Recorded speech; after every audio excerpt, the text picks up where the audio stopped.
bibi ya kaburi. That is what Chiliel means. Sawa? Si tunaongelelea mila yetu sisi kama Wajaluo, because a lot of the reasons why we have labels is from our culture. Okay? From our culture. That is where all these labels, they came from and they were created.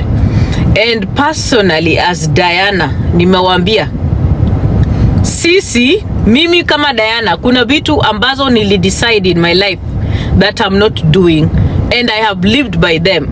One of the things that I decided that will never happen for me is to have any cows or any goats or any chicken paid over my head.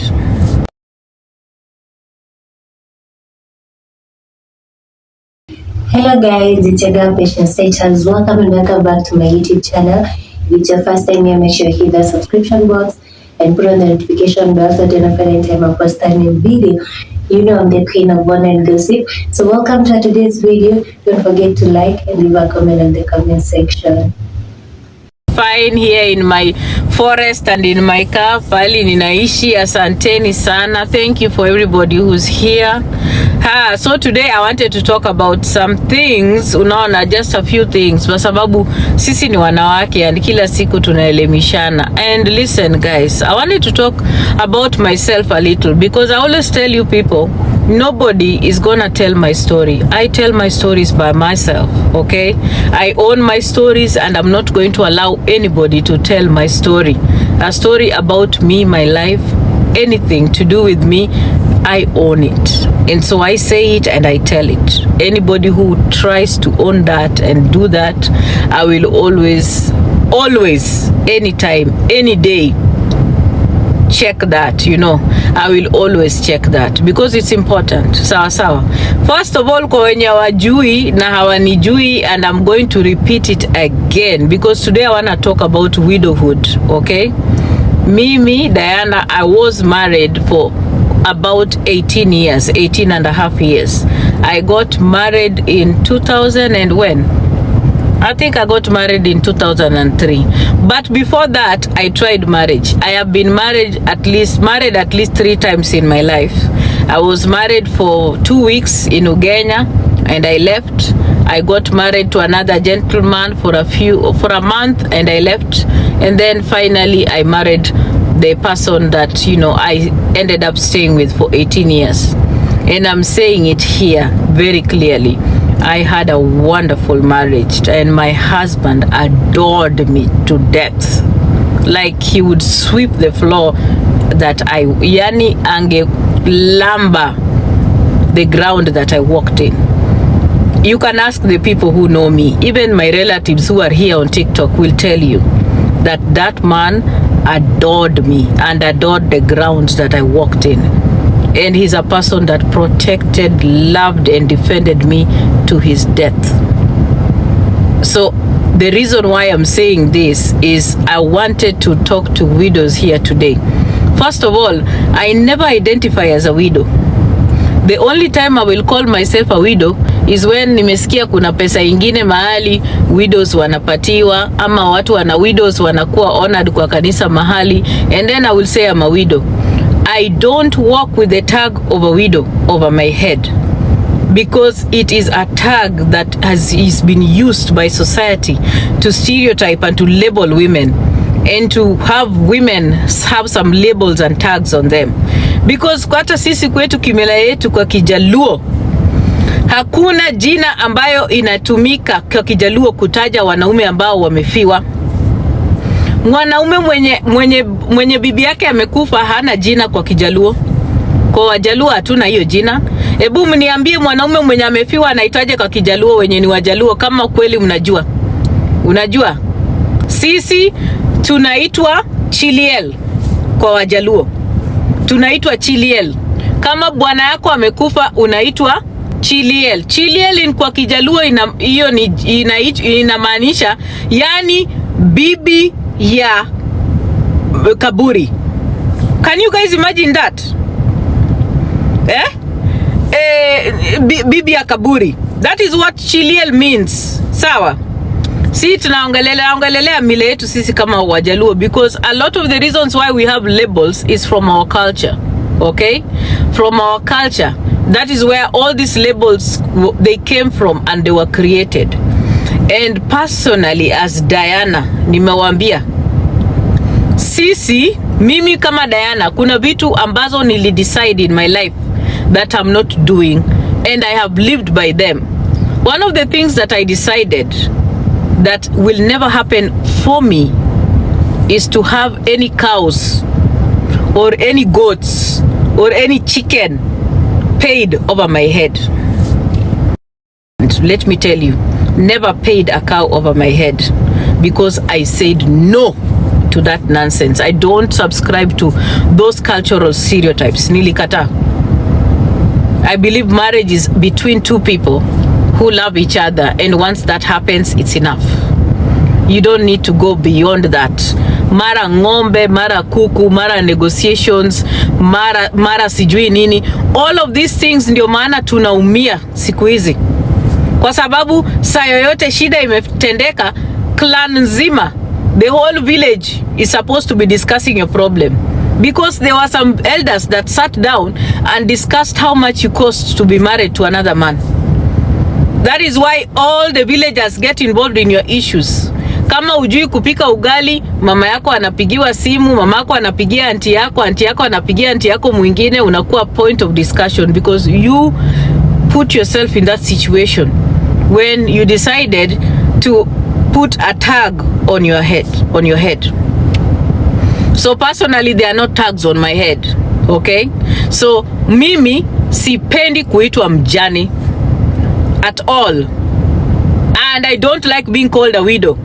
The reason being, widow is a label that has been used to stereotype women a lot and to stifle women and to put women in a certain category, because wale widows sisi kwa kimila yetu ni wale wanawake ambao ni wajane, wamezika mabwana, ni bibi ya kaburi. And that is why you find in our culture we had a lot of things that were happening when a woman lost their husband.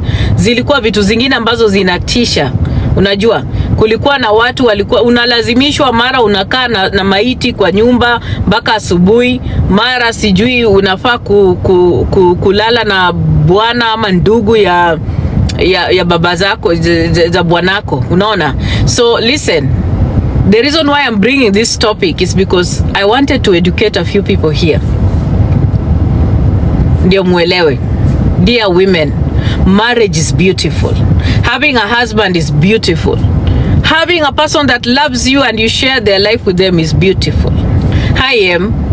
But one thing I have learned is that when someone is dead, they are gone.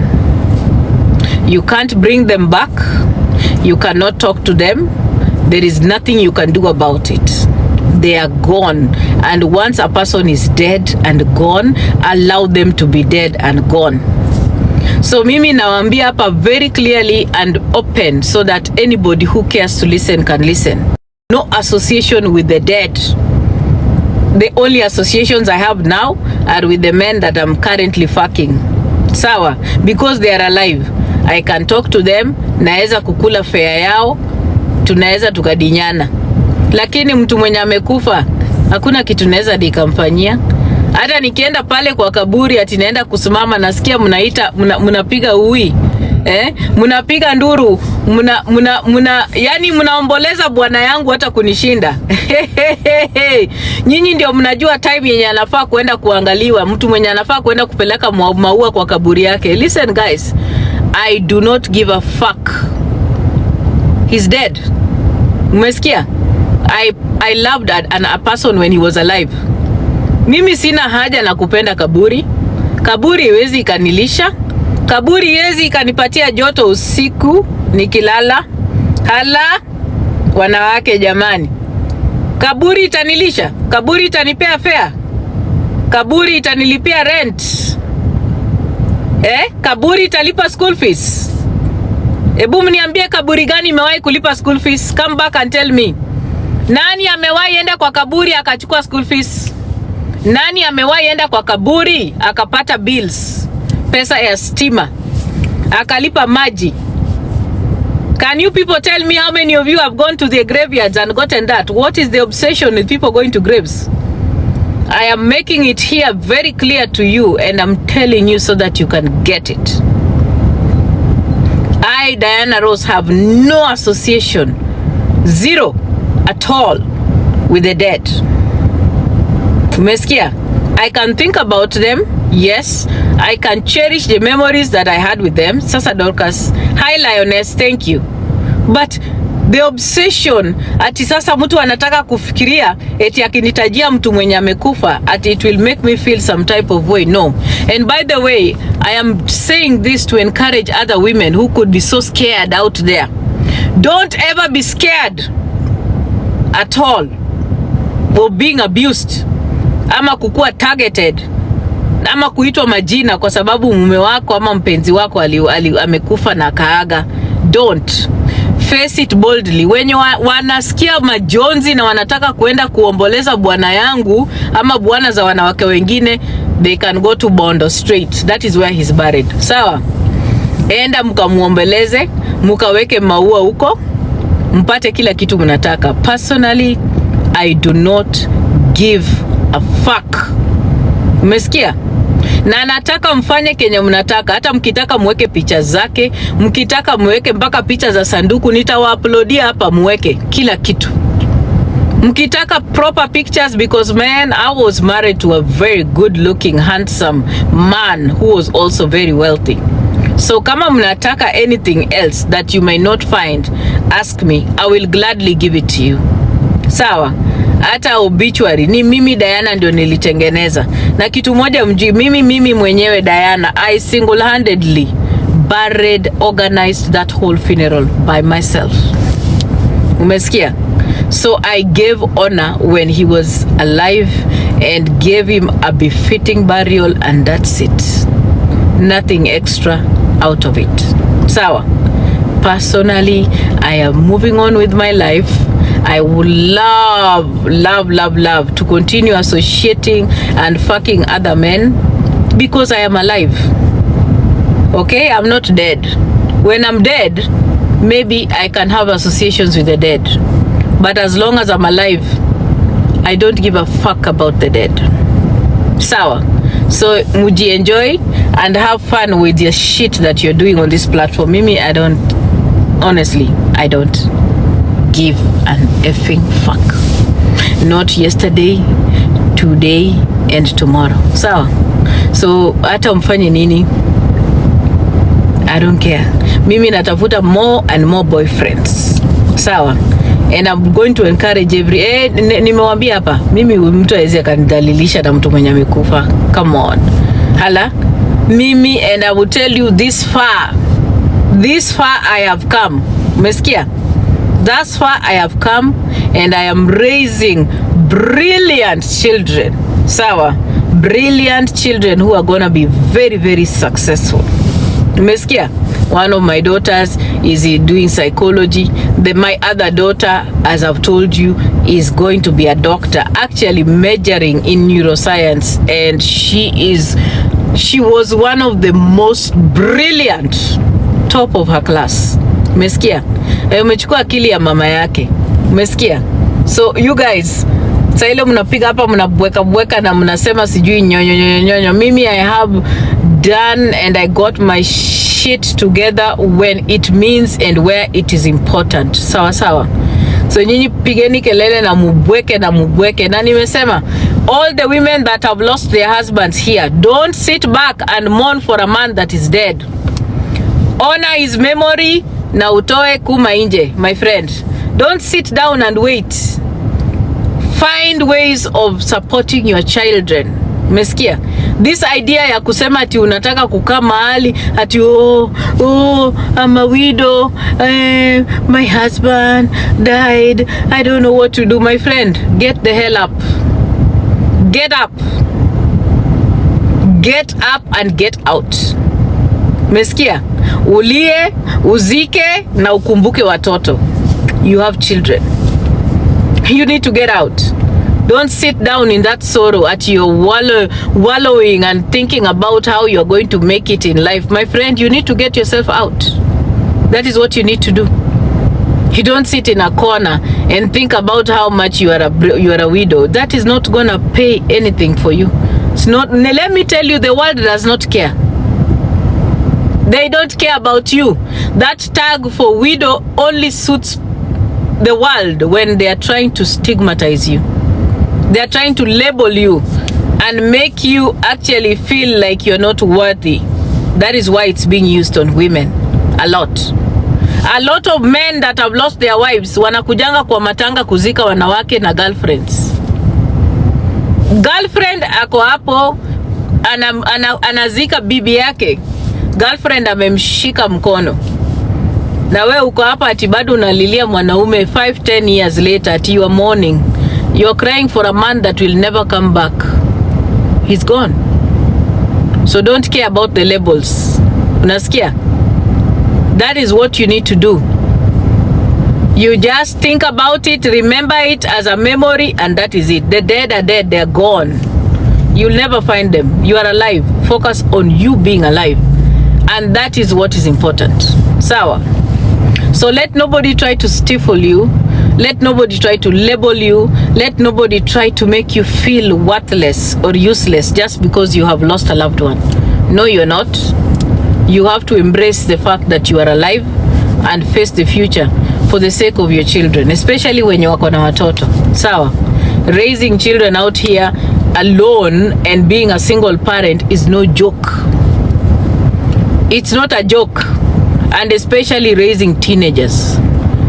Children who are very aware that who their father was.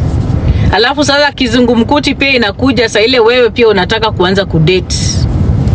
Now you have to explain to them where you're going. Because children get protective. You have to tell them ninaenda out. Unaenda kufanya nini? Unaenda kuongea na nani? Unaenda kufanya nini? You would really have to talk to them. You have to tell them. And that is how it is. Sawa. So to all the people who have lost their loved ones, please, I'm sending a lot of love and light to you and peace and strength. And don't ever sit there wallowing in sorrow. Be encouraged. Life happens. Shit happens. Please. Men are being married every day. Utapata mwingine. If marriage is what you seek, please go out there. Find another man to marry you. Ukitaka kuwa malaya, pia go ahead. Kuwa tu yo malaya. And please prioritize your children. That is what you need to do. Mimi, everything I do in my life right now, currently, is to make sure my kids are in a good place. Because I have understood the importance of education. So put your children on the map so that they are stable. So that they don't get to suffer when you're gone. I'm 41. I'm not going to be alive in the next 30 years. I won't. So what happens to my children? I need to put them on the map where they are stable, where they are okay, and prioritize that for your kids. That is what I wanted to say about widows. Sasa wacheni niwaambie story yenye sasa nataka kuambia. Hey, turudi kwa chai. Tumemaliza hiyo. Mwanaume ana move on. Mwanaume ata move on. So wewe unashinda hapo, unakaa hapo eti unalilia mtu mwenye ange move on. Chekesha. Chezeni tu hapo. Sasa wacha turudi hapa kwa chai kidogo. Mumesikia Kenya inafanya nini kabla tujaongelelea game ya Arua? Wolololo. Wacha tuongelelea game ya Arua kidogo.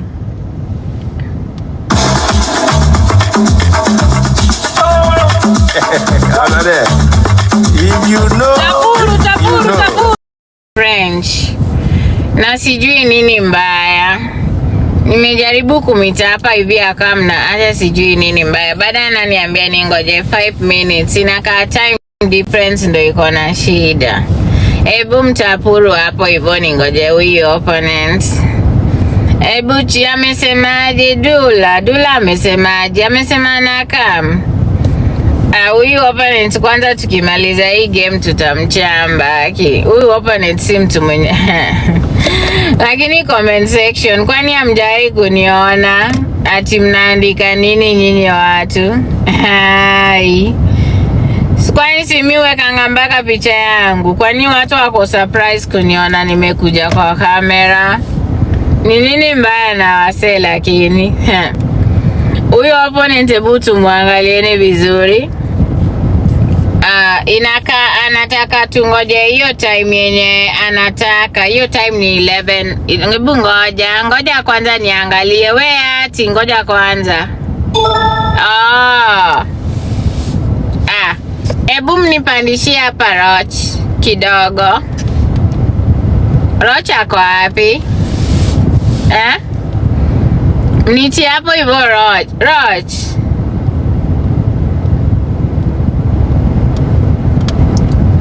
Na nyati ndio na kipanda.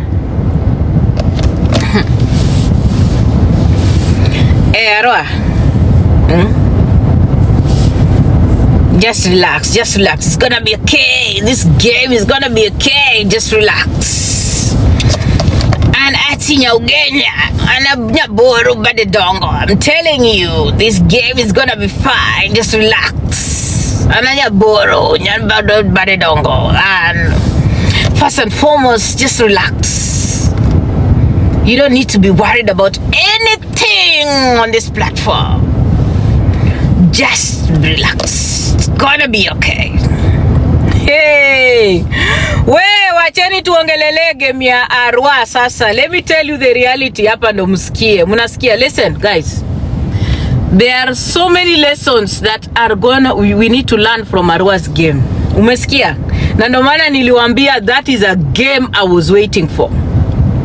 Lesson number 1 yenye mnafaa ku learn from that game ya Arua yenye mko kwa mumeona ni kwamba unasikia.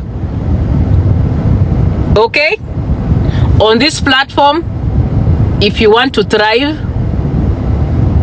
toxicity, matusi, creating platforms to dehumanize and demean others will be your greatest undoing.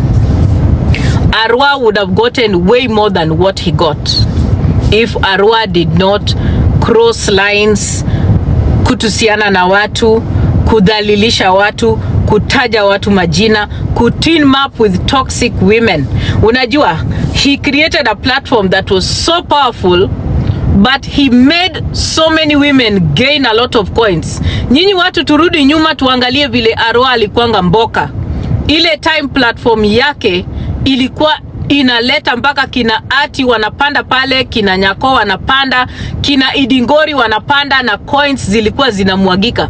In just one night when Arua's platform was Arua's platform, he used to bag over 400,000-500,000 coins. Nadanganya ama nasema ukweli? The times when Arua used to watu wenye walikuwa kwa boxes za Arua walikuwa wanapata 50k, 80k, 100k. One night, watu wanapata 100, 200, 300k kwa platform ya Arua. That was the power that he had. Until Arua decided to label himself a toxic person. A young man who decided that he's gonna use a platform that was so good, yenye angetumia vizuri to positively impact himself and others. He chose to embrace viciousness. And that was the result of it. Because wacheni niwaambie kitu. Kama haingekuwa huyu MVP wake alikuwa nani jana? Huyu msichana anaitwaje anaitwaje huyu nani? Konki. No, what's the name of this woman? Mwenye alikuwa anapatiana Arua gifts jana. What is her name? Yesterday the lady who was anaitwa Conqueror. Wacheni niwaambie kama haingekuwa Conqueror, guys, can we clap? Because listen, a woman saved the day yesterday again. Can we clap?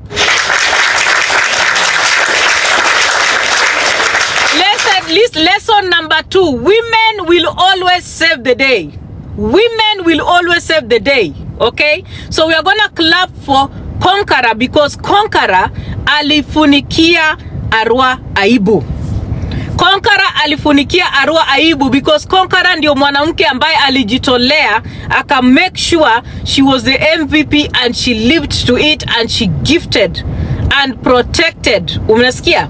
aka make sure Arua alifika pale alikuwa. Without Conqueror, Arua angekuwa na suruali chini, nimewambia. And so this is a lesson to you, Arua. When ulikuwa kwa platform yako ukitusi wanawake, ukisema ya kwamba utaenda kwa Airbnb, nakumbuka Arua akisema these words kwa mwanamke mmoja siku moja, akisema,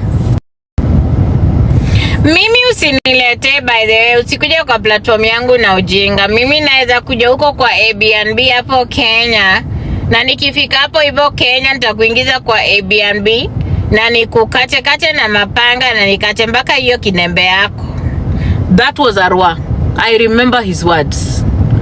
Okay? Arua used his platform to disrespect and dehumanize women. And I remember talking to him about that. But guess what happened? Mwanamke mwenye ako na kinembe alimsave Jana. That is what he said, and those are the things I'll never forget about him. Unasikia? Alisema kama nadanganya museme hapa. He did say that. Akiwa hapo kwa platform, nakumbuka hizo time walikuwa anachemshwa kichwa sana na Rafumuli. Conqueror saved. A woman saved Arua. So to kweni hapa, wacheni niwaambie, respect women on this platform, because women on this platform have always saved the day. We show up, and we don't show up with our mouths, we show up with the money. Women save the day on this platform. Michango zote kwa hii platform zimefanywa na wanawake. Pesa zote kwa hii platform, the most gifts apart from Rosso, zimetolewa hapa na wanawake. It is women. So we need to allow that power and accept it. So that is why I'm coming back to my point and I'm talking to Arua, because Arua is like a kid to me. Na nasema, every time you make yourself available as a young man in spaces where there are older women who cannot give you the right direction, unakaa na kina Siprosa, Sister Siprosa, Bamburi Cement, akiwa pale unadhalilisha wanawake na unatusi wanawake na hawawezi wakakukataza. Hao wanawake ndio ambao wamekufanyishia, yani Jana hafa kupata. Arua would have gotten way more hata Danomote. Tusemeni tu kweli hapa. Because Arua's platform attracted a lot of gifters. The same women that allowed him to be in a space where he was disrespecting other women and other people are the same ones wenye walianza kumwaga majibaridi kwa hii game yake. And they successfully managed to keep people away from that game. That is what they did to him. Hizo mchezo mingi walikuwa wanajifanya ati sijui nini.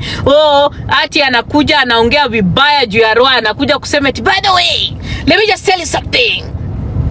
A friend of mine, yesterday I was talking to a friend of mine, and a friend of mine told me that the reason why she's not going to come to Arua's game is because Arua is very toxic.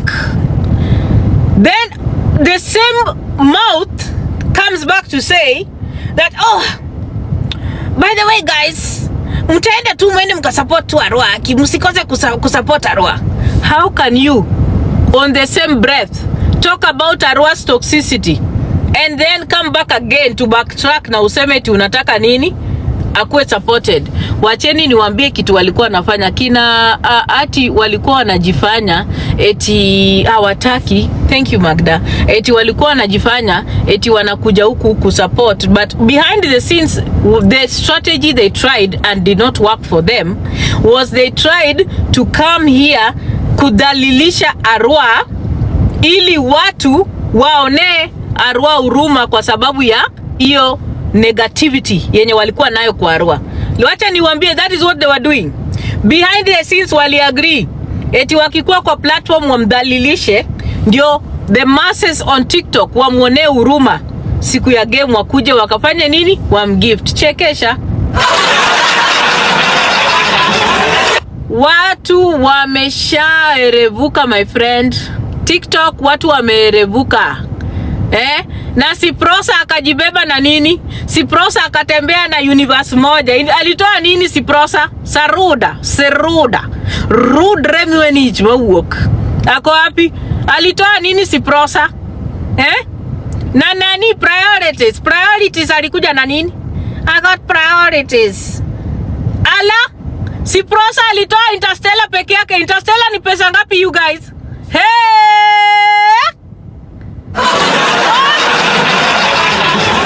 Wewe, Siprosa alitoa nini? You guys hebu tuongee historia ya Siprosa vizuri. What? Alitoa Interstellar peke yake? Mama yo we.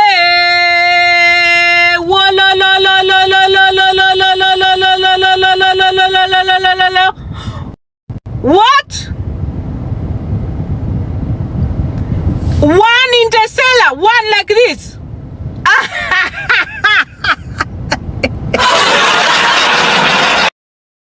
Nilikuwa nafikiria amekuja na universe, TikTok universe. Are you serious? First and foremost, I don't talk to people without bread. Kama una bread, siwezani na wewe. Unasikia? And because I'm a big name, mimi ni jina kubwa. Ananya Ugenya, ananya Gijimi Rorengo. First and foremost, ulitoa 10,000 coin gift. That's all? Oh my God. What? Kumbe watu wenye wana bread ni wengi hapa. Oh my God, jameni, hebu tuchekeni kidogo. Oh my God, chekesha. So sasa mnaona, wacheni niwaambie kitu about Siprosa. Siprosa kama it's not about her and it's not going into her pocket, she doesn't give a damn. And that was the reason why she was out here pouring cold water on Arwa's game.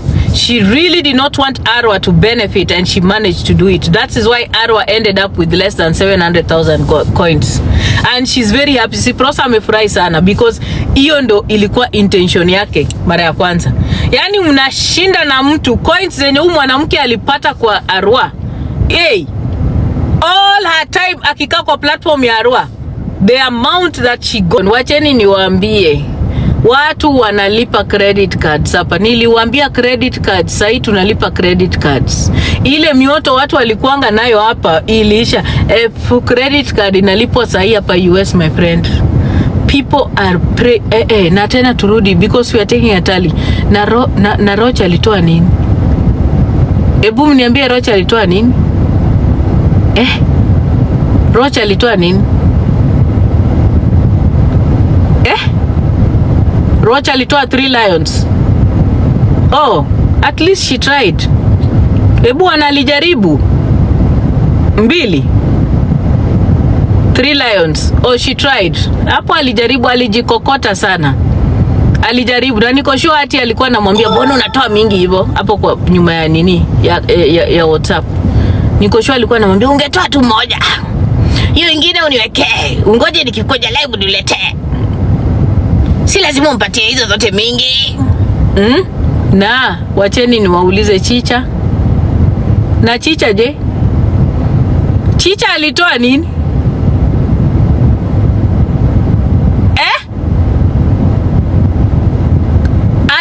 Hakuna kitu Chicha alitoa? Alitoa well. Ui! Mvua inaenda kunyesha you watu. You guys, mvua inaenda kunini? Wow, mvua inaenda kunyesha. Chicha alitoa well. What? Mvua inaenda kunyesha. Hala? Chicha alitoa gift. Mvua inaenda kunyesha leo. You guys, that is shocking. Chicha toangi chochote? Na wacheni niwaulize. Na Sani B?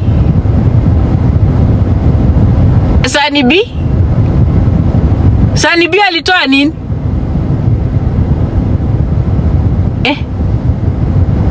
Hala? Hata mjui kitu alitoa? 0.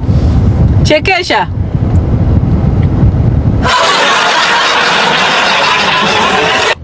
Manigan ngapi?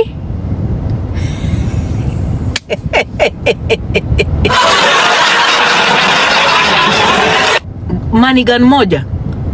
Ala, huyo ni nani? Sani B? Wolololololo. Na vile walikuwa pale wanachemsha taarifa za habari. Mtangazaji na Makende Wilbaro alitoa ngapi? Makende Wilbaro alitoa nini? What?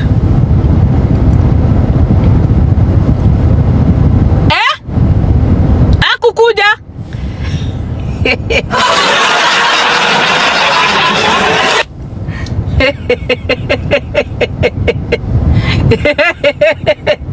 What? Hey, hala. Nawambianga mwache story ya teams hapa. Aya, wacha turudi tena kwa nani?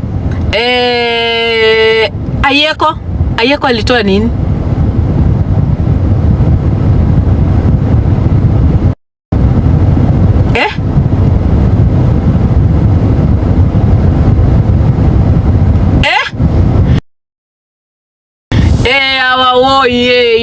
Saa hii vitu ni mbaya my friend. Ayeko anapika chapati mob saa hii, usicheze.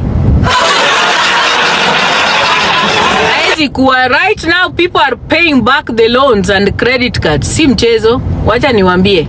Saa hii chapati inapikika huko Chopiski, si mchezo. Saa hii ako na order za chapati, hakuna mchezo. Haya, nani tena? Mimi niliwaambia hapa watu wanalipa credit card. Nani tena alikuwa huko? Who else was there? Poa Beirut. Nani tena? Senje alitoa nini? You guys, by the way, nani Ombewa? Alileta nini? Ombewa alitoa nini huko?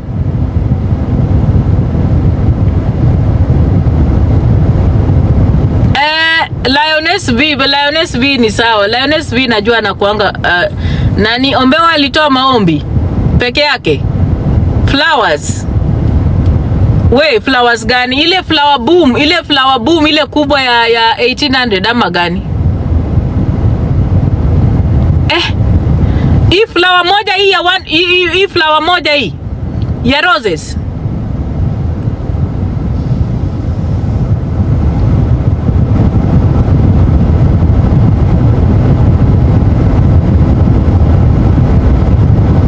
Gani?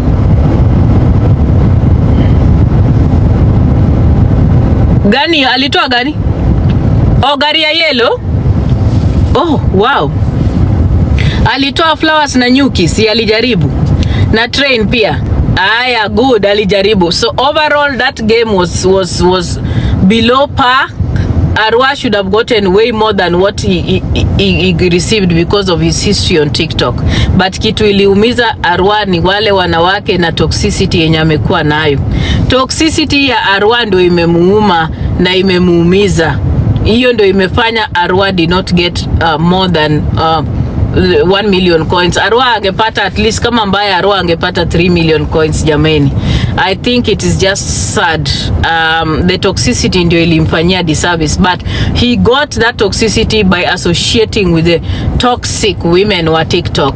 Ali make sure platform yake ilikuwa ya toxicity na matusi, and that is what ended up being his undoing. Na maana ali end up with the few coins that he ended up with. I don't feel sorry for him. I think he deserves that. Very good. There is no congratulations nampatia. Another thing, humility goes a long way. Arwa. Kama unataka kusimama kwa hii platform na tuko na platform pali watu wana meet, you better make sure your platform is not encouraging toxicity na kudhalilishana.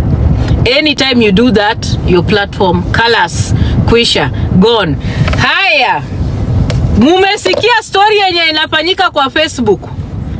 Wacheni, mumeisikia hiyo story? Leo tulisema tunaongelelea wanawake.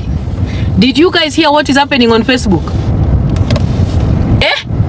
Amujasikia? Amujasikia story ya Beryl Wangaitindi? Hii inahitaji wimbo jamani. Wacha kwanza before niwaambie hiyo story. Ndio sasa tucheze wimbo hapa ya nini? Yani wanawake, wacheni ujinga. Muache ujinga. Mumesikia?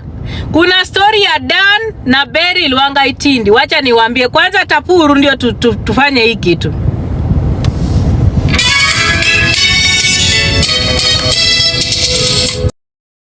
Tell stories and everything. Anaambia watu stories za maisha yake na kila kitu and everything going on with her life. Oh, blah blah blah, fish cake. Although wachen tu niwaambie, mimi I always find most of her stories very bogus and cooked up and useless. But anyway, it's for entertainment. It's fine. Okay? Ni sawa. So, Beryl alikuja pale Facebook akatuambia, nawaambia wa mama, hey, ati oh guys, something has happened to me, something really not good. There is a man that I was dating, alafu nikaenda nikamchukulia huyu mwanaume loan kwa Shylock, loan ya 400,000. Alafu huyu mwanaume sasa ameniwacha na loan, alafu sasa ninalipa loan. Chekesha. Wanawake, women, how many times did I call you? How many times did I call you women? Nimewaita mara ngapi? Let me tell you a secret. Every time you meet a man that is interested in you, never ever present yourself as a person that is financially stable. Umesikia? Let me tell you the secret to dating peacefully so that you protect your pocket. Always be broke, always be having problems. Mimi, the first thing any man does akikuja kwangu, umesikia? Any man mwenye amekuja kwangu anakuja kuniandikia hi kwa inbox popote. Akisema hi, najibu hi. Akiniuliza how are you, namwambia I'm not fine. Akiniuliza why, namwambia because I am in debt or I'm broke or niko vibaya, sina chakula. Never ever be financially independent to any man, you guys. Nimewaambia hapa. Don't. Women. Sasa ati wanawake kwa Facebook ati wameweka namba ya Beryl Wangaitindi eti wamchangie pesa kulipia pesa yenye alienda kuchukua kwa Shylock. Pia deni yenye alipatia mwanaume. Wanawake wajinga. Chekesha. Mimi nichukue pesa yangu nikulipie pesa yenye ulipelekea mwanaume alikuwa akikudinya. Mimi Diana. Chekesha. Never. Can never be me. Ukiwa na huyo mwanaume ulinipatia chochote? Or did I share the bed with you guys? Were you part of that relationship? How much did you gain from the relationship? Mimi sichangi Beryl Wangaitindi, sichangi, sitachanga. Any woman that chooses to give a man their money is a fool. Na nimesema hapa. Because when you choose to give a man money, do it because you want to. Na sitakata eti hata sisi hatuwezi patiana pesa. Listen, let me tell you. Relationships are about a reward system. People reward each other in relationships. People give each other whatever they want to give each other. But don't be stupid. Ati unaenda kuchukulia mwanaume loan. Nimeona hata kuna wanawake wanachukua loan, wanaenda kujenga nyumba kwa boma ya wanaume. Chekesha. Kuna wanawake wanachukuanga loan kazini, wanaenda kujenga boma kwa wanaume. Ati anachukua loan kwenda kujenga nyumba kwa boma ya mwanaume. You are going to build a house in a land that is not in your name. Kwa land yenye ya in-laws. Umeenda hapo umechukua sijui 2 million. Umeenda ukajenga nyumba ya 2 million ati 5 million. Pali umeoleka. You must be foolish. You are a fool. Nimekwambia. You have no business doing that. Nimewaambia hapa. Don't do those nonsense, dear women. Thank you, Takoya. You don't need to. If you have to build a house, if you have to build a home, if you have to borrow money to build a home, get land with your title deed. with your name on your title deed, my friend. Get land. Even if you are married, ambia huyo bwana yako mtafute land mahali, mujenge hiyo land na ikue kwa title kwa jina yako na yake.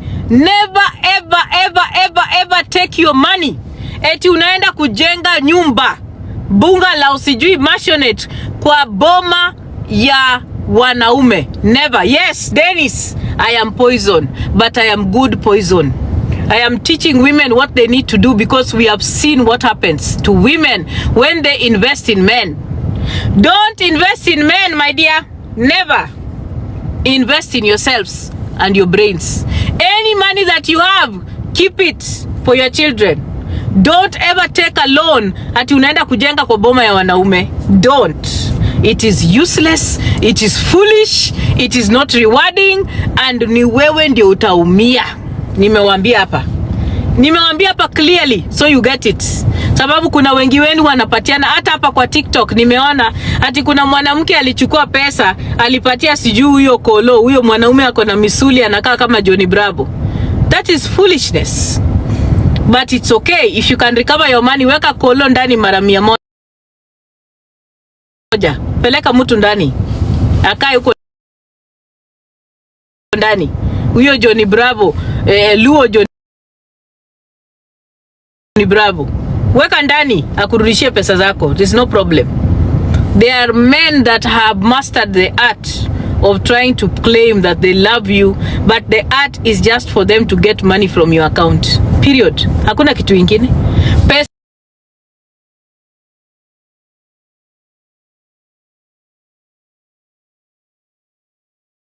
zenu zitaisha zote hapa kwa hii TikTok.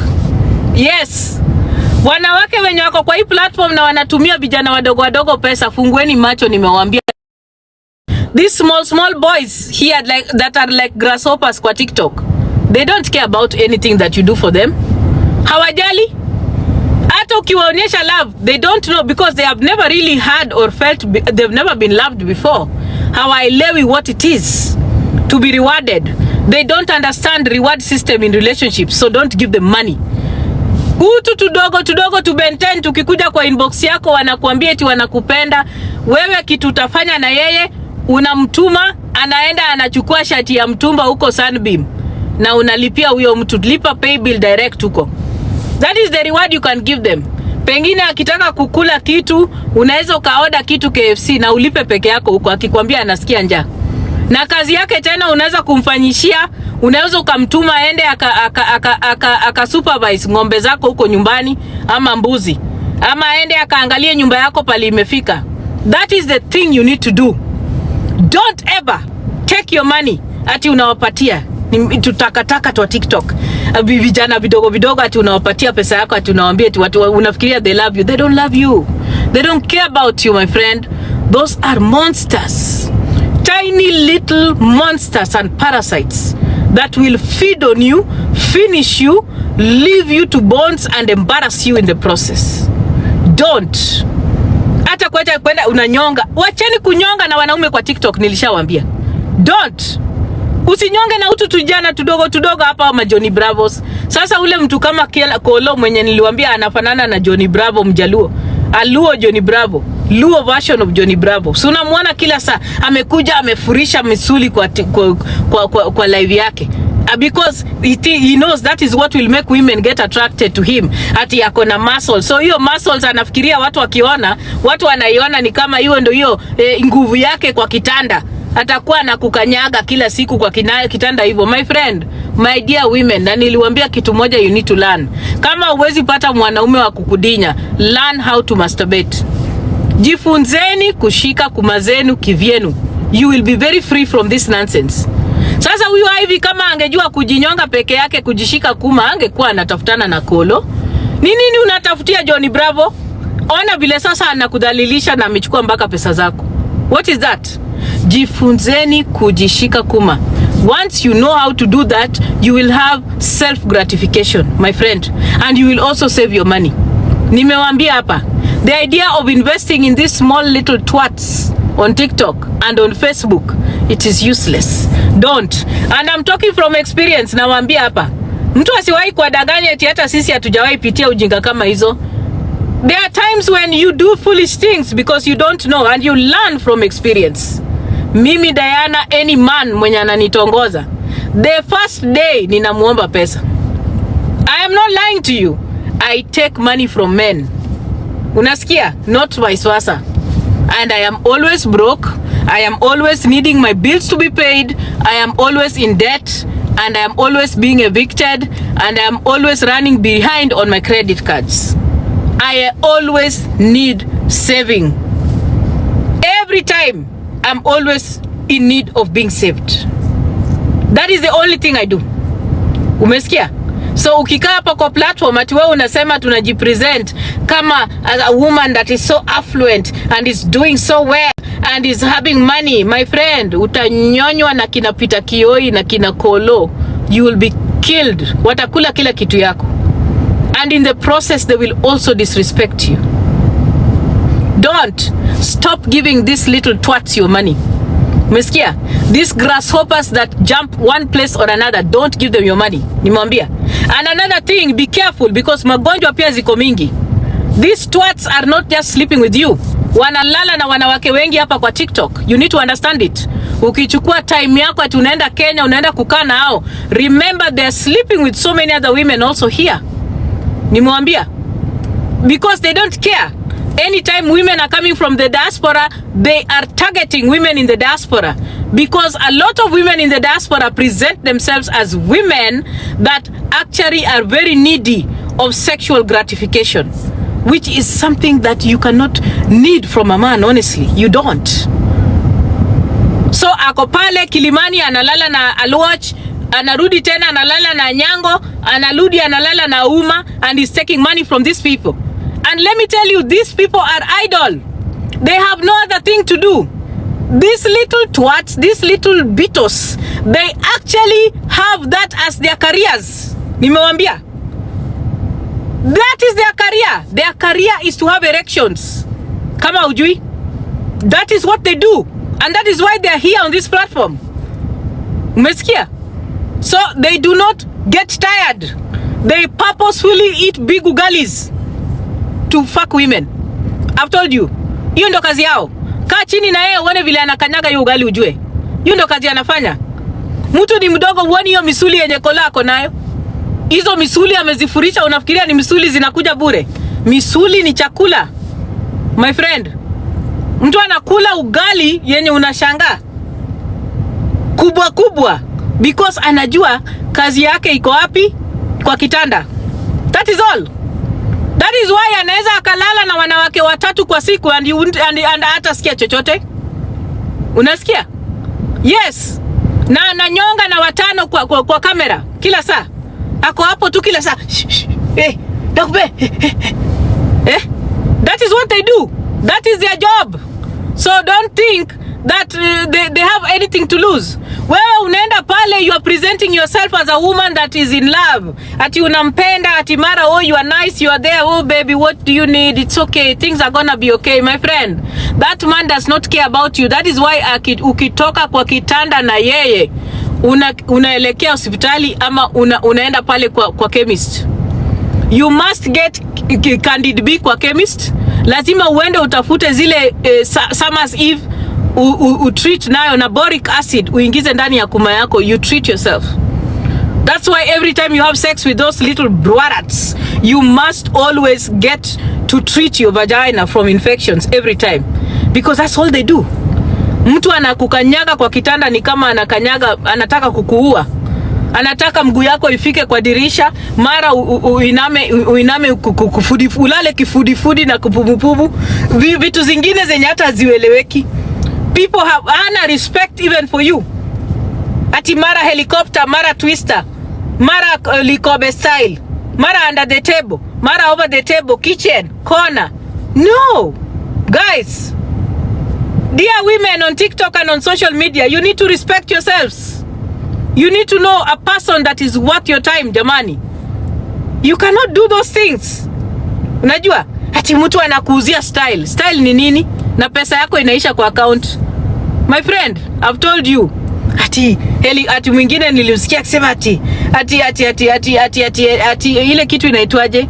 Nilipata mwingine akiongea kwa live ati mimi ati 360.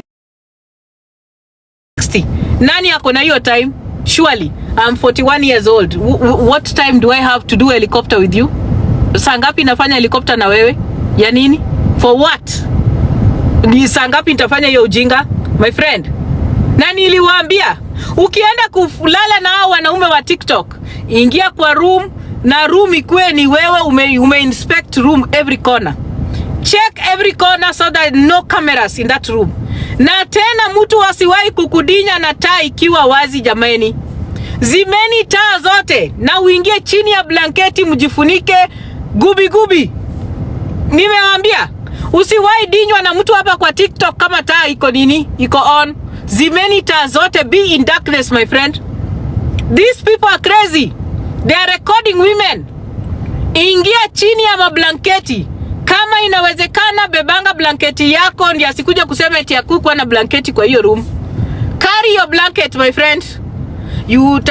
Taa izimwe na unajifunika gubi na kila kitu anafanya. Nimewaambia the best style any day ni missionary. Niliwaambia hapa.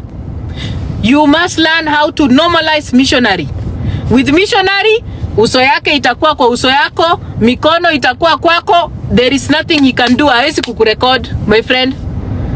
Lakini nyinyi mko hapa ati mnasema ati unalala sijui gubugubu, kifudifudi, ati aguma, sijui unaweka mguu juu ya chandalia, mguu yako moja inapatikana kwa recording kama iko juu ya taa, sijui mguu ingine ilikwama kwa dirisha. Guys, women, you need to love yourselves. These people don't give a damn about you. Don't do that to yourself. You gotta be careful with these TikTok tags. Unasikia? Don't. They don't care about you. They don't. They will embarrass you. Can you imagine a person telling you they love you, they take money from you, they fuck you, and then they embarrass you? They don't care. Yes. Na unajua wanakuanga na demands mingi sana. Unajua? Mara uweke mguu mpaka huko juu. Mimi sasa nitaweka mguu yangu huko juu kufanya nini? Mi Diana. For what? Mimi kama utaki missionary chini ya blanketi, shauri yako. I don't care. I'm not doing anything more than you. It's okay to love sex. We want to have sex because sex is something that we need to have as women. It's good. It's beautiful. We all enjoy it. But at what risk? At what cost? What is the beauty of sex when there is no respect? What is the beauty of sex when there is no integrity? When there is no honor? There is no value. What is the beauty of it all? Wacha niwaulize. What is the beauty of sex if tomorrow everything about you is on TikTok? Like, you guys need to just respect yourselves. No.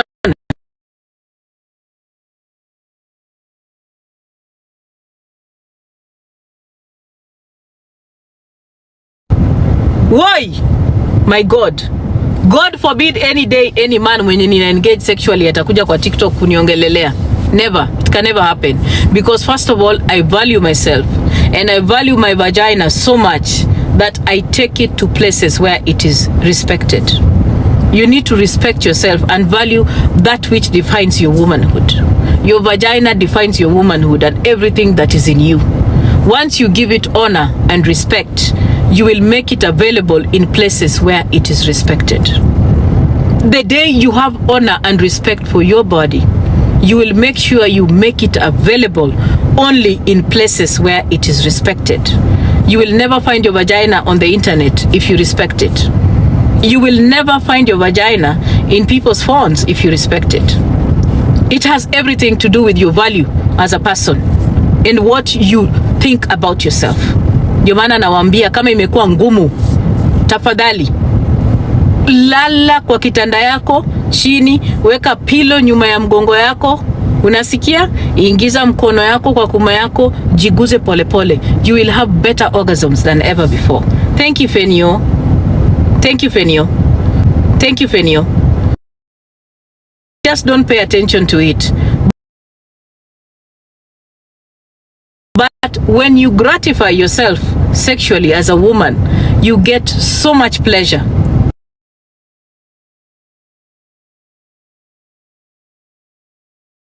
Even way more than when you're with a man. Nimewambia. And even when you want to enjoy sex with a man, you've got to understand yourself sexually as a woman before you give your body to a man. That's the only way that you will enjoy sex. But some of you don't even know how you look like. You don't even know how your vagina looks like. You don't know your erotic zones. You don't know the parts of your body that are active. The things that when you touch, you feel beautiful and good. You don't. So wewe you umefunika nini kuma yako kwa suruali ya white, unangoja siku ile mwanaume ataenda kufanya nini? Kuigundua. Like a lot of you, and when you're sexually independent, you can never ever give yourself to a stupid man like Johnny Bravo, the Luo Johnny Bravo. You can't, because you know your value and you honor it. There is no day a man can ever try to devalue or dehumanize a woman that understands herself sexually. Never. It can't happen. So the idea of you people giving men money on this platform, na kunyonga na wanaume kwa hii platform, these little broads, you need to stop it. They don't deserve you. They don't deserve your money, your time, your energy, and your resources. Nimewambia, anytime a little twat on TikTok decides to make themselves available, claiming they want to love you and they want to have sex with you and they want money from you, please make them your mates. Nimewambia, tuma mfanyikazi, shamba boy, make them your shamba boys. Let them go do your dirty work in the villages. And don't be too available for them. Hiyo siku yenye anangoje eti ukuje ufike Kenya, please, don't be too available. Be too busy for them. Unasikia? Akipiga simu unashika vile unataka. Unamjibu after 2 days, ama unamtext na unamuuliza, where do you think I can meet you? I don't think I have that time.